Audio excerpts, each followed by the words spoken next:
resmi mundur. Maruf Amin lepas jabatan di PKB MUI setelah puluhan tahun mengabdi. Wakil Presiden ke-13, Maruf Amin, mengundurkan diri dari jabatannya sebagai Ketua Dewan Syuro Partai Kebangkitan Bangsa, PKB. Ketua Bidang Komunikasi Informasi Teknologi DPP PKB, Ahmad Iman Sukri, mengatakan Maruf Amin telah menyampaikan kepada Ketua Umum Muhaimin Iskandar.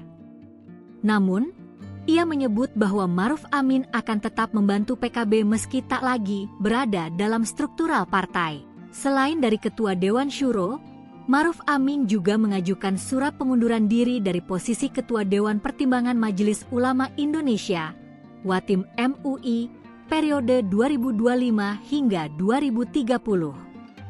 Surat tersebut ia tujukan kepada Ketua Umum MUI Anwar Iskandar pada 28 November 2025. Ia merasa dirinya sudah berusia lanjut dan sudah lama mengabdi di MUI.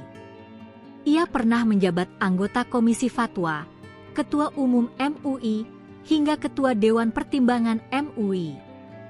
Karena itu, Maruf Amin menyebut bahwa saat ini merupakan waktu yang tepat untuk purna tugas. Maruf Amin juga menuliskan permohonan maaf kepada seluruh jajaran apabila semasa menjabat sebagai Ketua Dewan Pertimbangan MUI ada tutur kata dan tindakan yang tidak berkenan.